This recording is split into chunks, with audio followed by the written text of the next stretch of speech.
Hello, ladies and gentlemen. It is Roman, the true football fan, back once again with you guys today with my 2014-2015 NFL team preview for the Green Bay Packers, the team that has been dominating the NFC North for the past few seasons, constantly winning first place in that division and placing within the top 4 spots amongst the NFC conference come playoff time.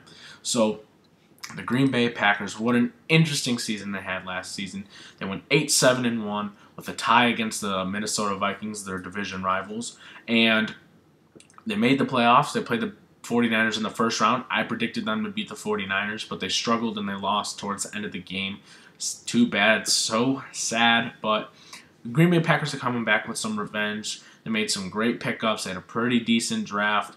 They had really no losses, and they pretty much kept the same people. No coach movement, no offensive coordinator movement, and pretty much things have been kept the same in Green Bay, but they've lost a few players. So as I'm looking at their numbers here, they finished 8-7-1, like I stated before, 3-2-1 against the NFC North. That one tie coming against the Minnesota Vikings, and against the NFC, they went 6-5-1. So they obviously don't do very well versus the NFC. They had 12 games against them last year out of 16, and they kind of struggled. And if you look at the numbers, they're 6th in passing yards. All right, that's great. That's top 10. But Aaron Rodgers didn't play most of the season last season. Speaking of Aaron Rodgers, congratulations to him. He was selected as the 11th top 100 player. He was selected as 11th place out of the top 100 players of last season, 2014, coming into the season actually, as voted by other teammates and players in the NFL. So congratulations to him. But when you look at the numbers of last season, Aaron Rodgers, he didn't play most of the season. He got injured. He broke his collarbone. He was out for quite a while. I believe it was like 8 to 9 weeks. And Matt Flynn came in and he pretty much took it by storm. Matt Flynn came in. He kind of struggled a little bit. So you can't really pin the season on Aaron Rodgers, although I don't think he deserved the top 20 nomination. You've got to give that spot to someone else. I mean, when someone's injured most of the season, it's really up to the team. And the team struggled. They really did. They came back and got a lucky win against Dallas because of a few coaching mistakes and player mistakes on the Dallas Cowboys, and that's what propelled them into the playoffs. If they lost that game, the Bears would have been in the playoffs instead of the Packers, and maybe the outcome would be different of the Super Bowl. We never know. So they finished 6th in passing yards with 266 passing yards a game. That's not bad. That's totally okay. Would they like their numbers to be higher? Absolutely. But do they need to? No. Rushing yards. For the first time since, I believe, Ryan Grant, who ran for the Green Bay Packers a few years back and was drafted by them and everything, was pretty decent. Since, I believe, Ryan Grant, I believe they have not had a 1,000-yard rusher. I believe they went like 7 seasons. And last season, Eddie Lacy, the rookie, Eddie Lacy ran for 1,178 yards. Wow. That is pretty great for a rookie. A lot of people thought he was too big. A lot of people thought he was too fat. But the dude's a beast, straight up. I mean, he's trucking over players. He's not like the fastest guy in the field, but he's pretty good. I mean, he trucks a lot of players, like I've said before. And he's a big addition to this offense. He can catch, although his running is a lot more advanced and a lot more executed properly than his pass catching, but they ran for 133 yards a game. Like I said, would they like that number to be higher? Absolutely, but I think they're okay with that. So their offense is not doing that bad, but the issue with the Packers is their defense. They are near the bottom part of the league. They were 24th in the league last season in opponents' passing yards that they allowed, and they allowed 247. Now, that's not very good. You got to keep that number right around the 220, 210 mark, and that's okay. But they allow 247 passing yards a game. And on top of that 247 passing yards a game, they allowed 125 opponent rushing yards, which was 25th in the league. Bad numbers for a defense. For an offense that's in the top 10 in rushing and passing, and then in the bottom half of the league for opponent passing yards allowed and opponent rushing yards allowed. So they obviously had some big mistakes there. So what do they do to fix their defense? They got to fix their safety position. They got to fix the corner position. They got to add a defensive lineman. They got to add their linebacking core is okay. Got to add a corner. And the Packers, they didn't address all of it, but they addressed enough of it. And what they did is not the first pick in the draft, but their first pick in the 2014 NFL draft was safety Clinton Dix out of Alabama, and he was picked 21st. Now, Clinton Dix had plenty of opportunities to go sooner. Teams had opportunities to pick him up, and I think this is a huge mistake. Clinton Dix is amazing. He was a star at Alabama. He's coming in. He's getting hyped up. There's other teams that need him, like the Bears or the Browns, who lost T.J. Ward. There's plenty of teams that need him, but they went other directions. Both Browns and Bears went to the cornerback position. The Vikings could have needed him at 9, but they went a different route with linebacker Anthony Barr.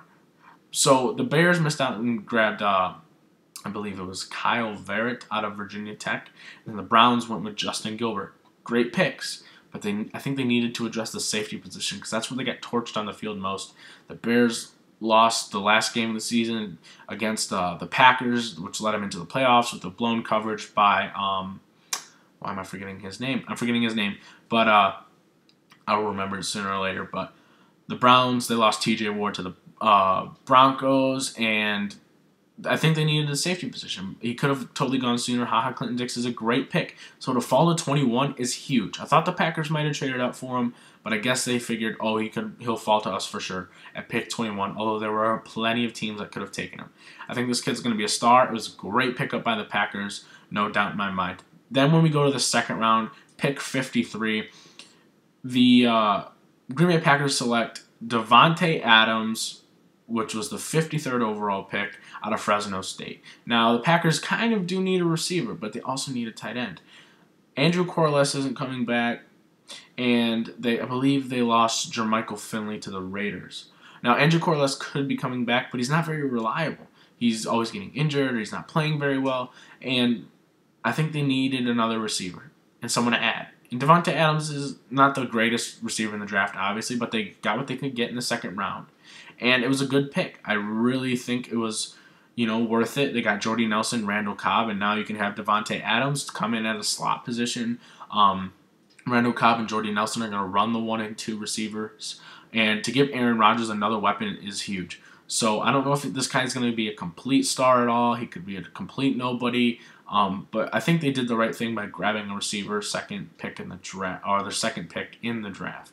So that's pretty much it. The rest of the draft was pretty much nothing major at all.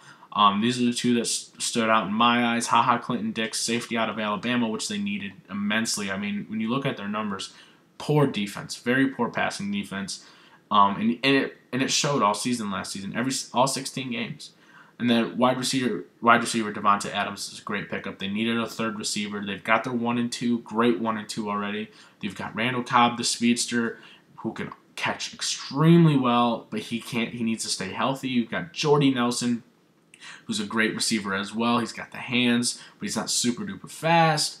And then you've got a tight end, issues at tight end position. So I think they kind of missed out on a tight end possibly later in the draft. I think they could have maybe drafted Jay Samaro if they moved up, or Austin Safarian Jenkins, but I guess they wanted to go receiver, and that's totally fine. If that's what they need and that's what they feel they need, then it's okay, because if Andrew Corliss does play, that's totally okay, because he's used to the offense, he's used to the offensive coordinator, the coaching, Aaron Rodgers, he's used to everything, so that's totally okay with them.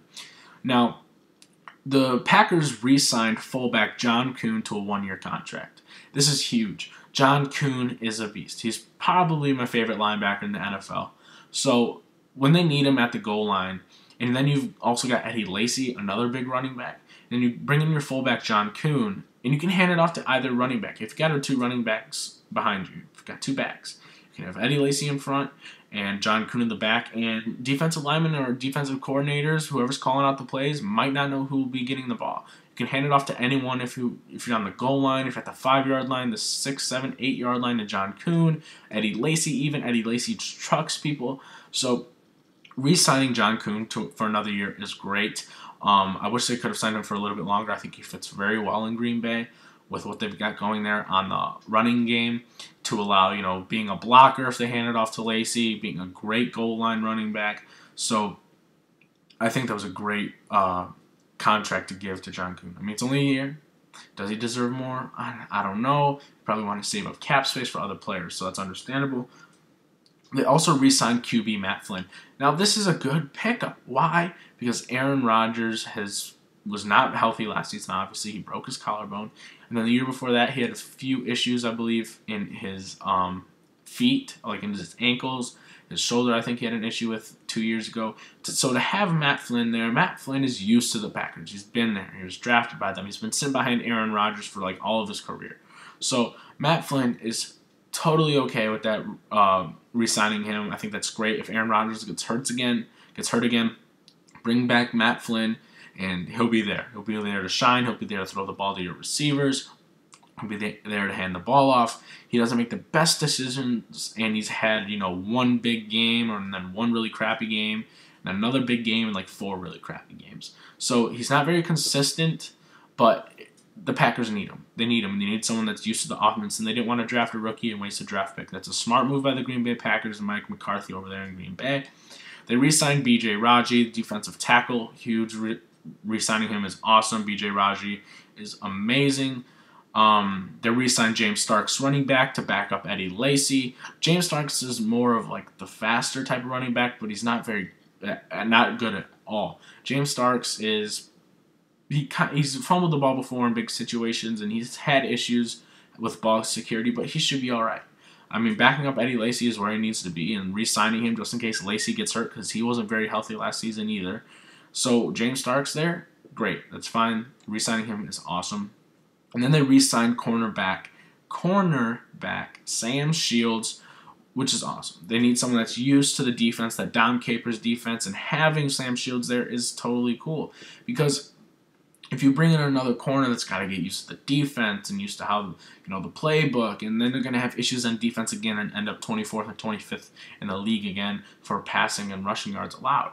So by bringing in Sam Shields, re-signing him, that's big numbers, big sign for the Green Bay Packers that they're making the right decisions. They want to keep the same players. They want to keep the same team that they've had for at least the past 2 seasons, even if they do lose 1 or 2 players in the process.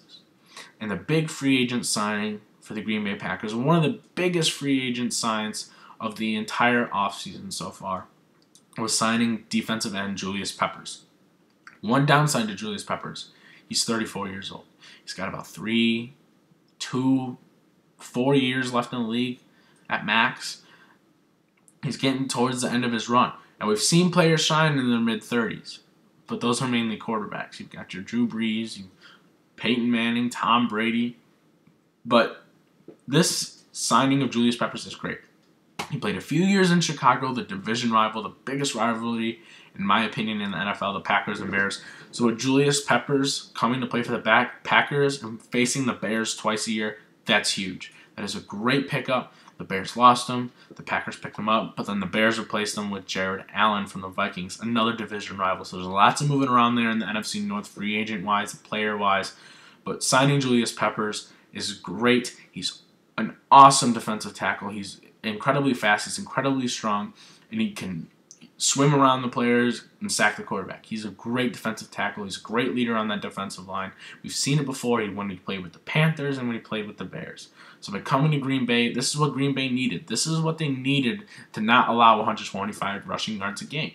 So Julius Peppers is one of the best free agent signings this offseason, and he's going to do wonders for the Green Bay Packers, and I cannot wait to see him play early on in the season against the Bears. I'm really excited. Now, to the losses, the Packers really didn't lose anyone significant. Besides Jonathan Franklin, I guess you could say, June 20th, he had a bad injury with his neck and his head, and he resigned from the NFL. He didn't want to play anymore because of the injury. The injury basically took away his playing career, and it's disappointing. Jonathan Franklin, he had his moments. He fumbled, but losing a player like that it's sad. And the Packers are okay. They re-signed James Starks. They've got Eddie Lacy, who's a great runner, coming into his 2nd season. So losing Jonathan Franklin isn't huge, but it's a loss to the team. So just in case, what if both running backs get hurt? Because both running backs, Jonathan Franklin, James Starks, and Eddie Lacy, were not consistently healthy all at the same time. There's either one player injured and 2 were playing, or 2 players injured and 1 playing. So it's kind of a big blow because Lacy and Starks are not very healthy. So, and then another loss is linebacker Victor Ayewa. Excuse me if I'm botching that last name. Victor Ayewa is a linebacker, and he was good. He played for the team. he helped out just in case a linebacker needed to go on sidelines for a play or two, or if a player got injured. And by losing him, it's nothing major. So they replaced it with a few other players. I just wrote down the significant players that they added and the significant players that they lost, and there was really only 2 of them. Names that popped out at me, and Jonathan Franklin was obviously the biggest loss. And other than that, Victor Ayewa isn't the biggest loss, but it's still a loss to the team and the linebacking core, which is dwindling for the Green Bay Packers. But they shouldn't have an issue at the linebacking position. Clay Matthews is a beast, and I think their defense is going to be much more improved. But let's move on to the schedule, the Green Bay Packers schedule. Now, when you look at the Green Bay Packers, they have a fairly, I would say, like middle of the pack schedule. Most definitely. You start off the season week 1 at Seattle, opening night. So excited for this game. Why? Because 2 seasons ago, week 3, when the interim refs were in, the not professional refs, I guess you could say, Monday Night Football, Packers, Seahawks, Russell Wilson's first season, and it's 7-12. Green Bay's in the lead. There's like 20-something seconds left or 30 seconds left, and Russell Wilson tosses up the ball, and it looks like it was intercepted, and it looked like it was caught, and one ref called a touchdown, one ref called incomplete, but the Seahawks ended up winning the game and beating the Packers. And this is a huge matchup. I wish Seattle played the San Francisco 49ers here, but the Packers is a great matchup as well. Opening night, rematch of the Fail Mary.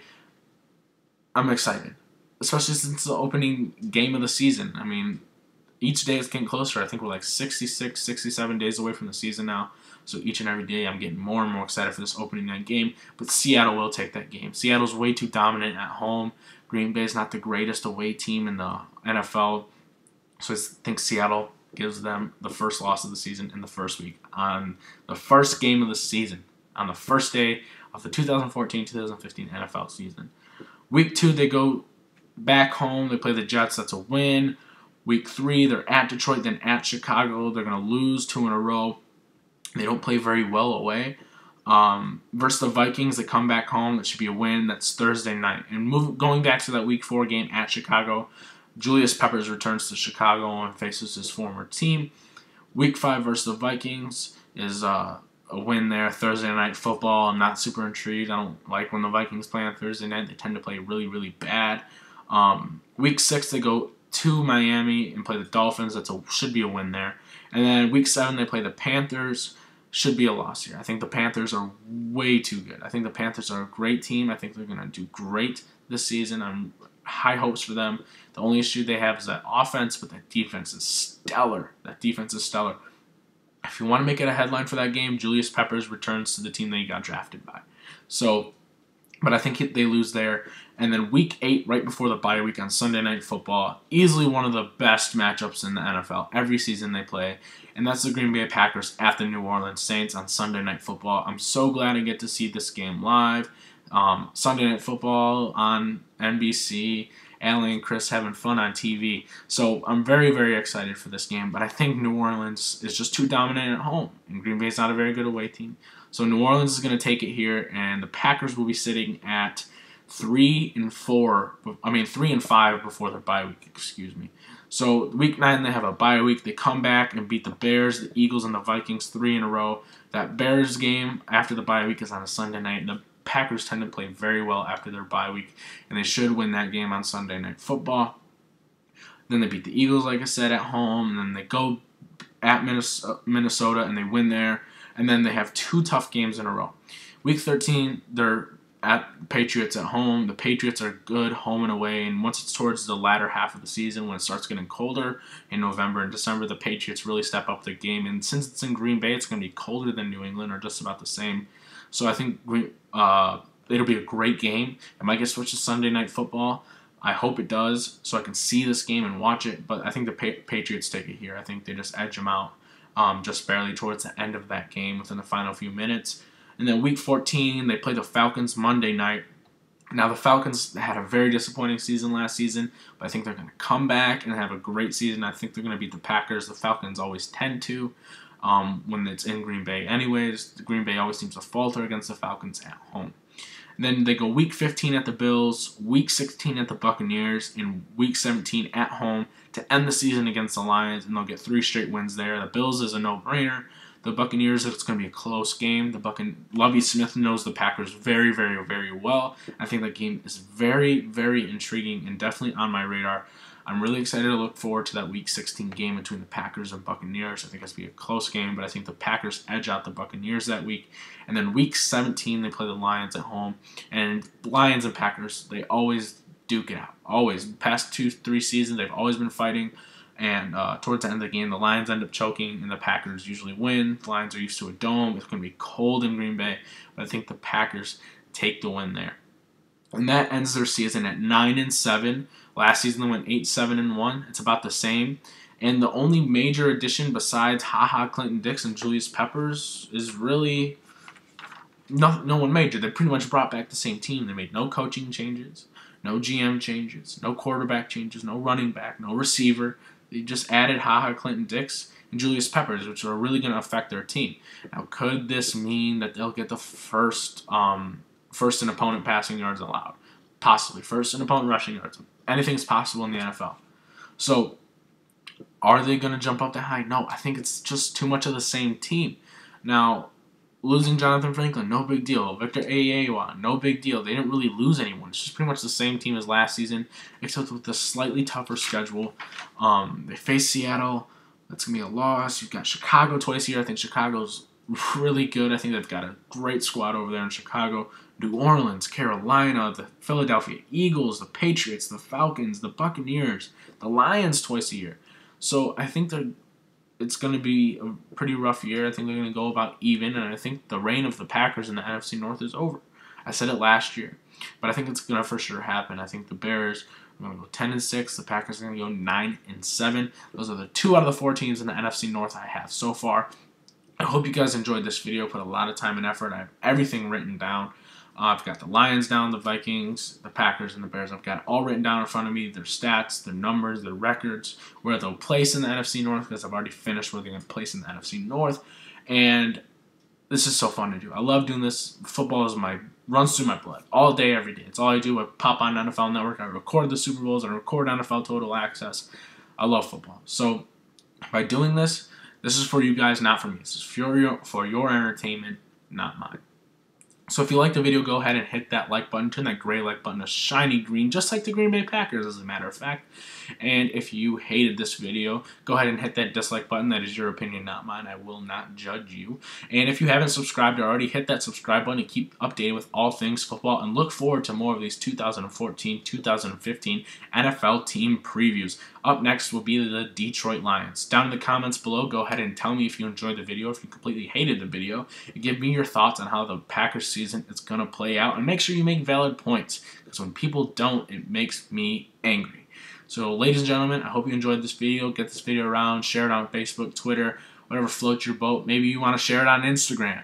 But this is Roman, the True Football Fan. Have a great day.